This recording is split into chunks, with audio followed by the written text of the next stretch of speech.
প্রতিবেশী দেশ ভারতের উপর আগের সেই একপাক্ষিক নির্ভরতা বা দাদাগিরির দিন ফুরিয়ে আসছে। এখন আঞ্চলিক রাজনীতিতে নিজের কৌশলগত গুরুত্ব বজায় রেখে ভারতের চোখে চোখ রেখে কথা বলার সাহস দেখাচ্ছে বাংলাদেশ। এছাড়া জাতীয় স্বার্থ রক্ষায় আপোষহীন থাকার সাহস দেখাচ্ছে।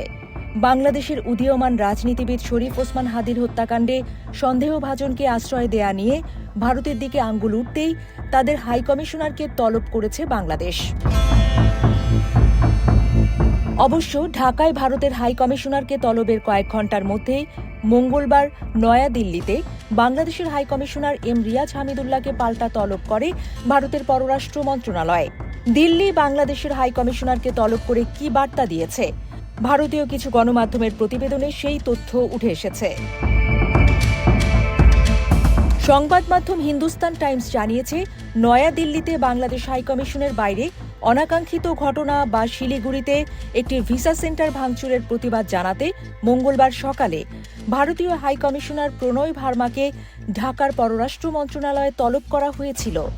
এরপরই বাংলাদেশের হাইকমিশনার রিয়াজ হামিদুল্লাহকে তলব করে ভারতের পররাষ্ট্র মন্ত্রণালয়।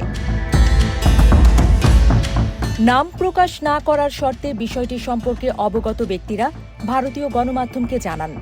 মঙ্গলবার সন্ধ্যায় ভারতের পররাষ্ট্র মন্ত্রণালয়ের বাংলাদেশ মিয়ানমার বিভাগের প্রধান যুগ্ম সচিব বি শ্যাম বাংলাদেশের হাইকমিশনার রিয়াজ হামিদুল্লাহকে তলব করেন। সংশ্লিষ্টদের দাবি, বাংলাদেশের হাইকমিশনারকে তলব করে ইনকিলাব মঞ্চের সাবেক আহ্বায়ক ও মুখপাত্র শরীফ ওসমান বিন হাদির হত্যাকাণ্ডের সঠিক তদন্তের প্রয়োজনীয়তা সম্পর্কে অবহিত করেছেন বি শ্যাম। তবে আনুষ্ঠানিকভাবে এই বিষয়ে কিছু জানায়নি ভারতের পররাষ্ট্র মন্ত্রণালয়। এই বিষয়ে সংশ্লিষ্ট এক ভারতীয় কর্মকর্তা স্থানীয় সংবাদ মাধ্যমে বলেন, হাদির মৃত্যুর জন্য ভারতকে দোষারোপ করছে বাংলাদেশ।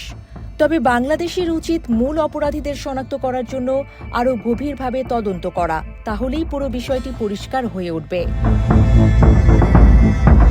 অনেকের মতে হাদি হত্যাকাণ্ডে ভারতের হাত থাকার সন্দেহ ওঠায় বাংলাদেশে সাম্প্রতিক ভারত বিরোধী বিক্ষোভের সূত্রপাত হয়েছে। হিন্দুস্তান টাইমস বলছে, এসব ঘটনার জেরে ঢাকা দিল্লির মধ্যে নতুন করে উত্তেজনা দেখা দিয়েছে, যা ইতিমধ্যেই সর্বকালের সর্বনিম্ন পর্যায়ে থাকা দ্বিপাক্ষিক সম্পর্কের আরও অবনতি ঘটিয়েছে। এই নিয়ে গত 10 দিনের মধ্যে প্রতিবাদ জানাতে প্রণয় ভার্মাকে ঢাকার পররাষ্ট্র মন্ত্রণালয়ে তলব করার এটি দ্বিতীয় ঘটনা। অন্যদিকে মঙ্গলবারের আগে রিয়াজ হামিদুল্লাহকেও গত সপ্তাহে প্রতিবাদ জানাতে ভারতের পররাষ্ট্র মন্ত্রণালয়ে তলব করা হয়েছিল। বাংলাদেশকে ঘিরে টানা কয়েকদিন ধরে উত্তেজনা ছড়াচ্ছে ভারতের একাধিক শহর। কলকাতা, শিলিগুড়ি থেকে শুরু করে রাজধানী দিল্লি, প্রতিটি জায়গাতেই বাংলাদেশের কূটনৈতিক ও ভিসা সংক্রান্ত অফিসকে ঘিরে বিক্ষোভ করছে উগ্রবাদীরা। অবশ্য ভারত সরকার বলছে, বাংলাদেশ ভারতের গুরুত্বপূর্ণ প্রতিবেশী ও দ্বিপাক্ষিক সম্পর্ক কৌশলগত দিক থেকে অত্যন্ত গুরুত্বপূর্ণ।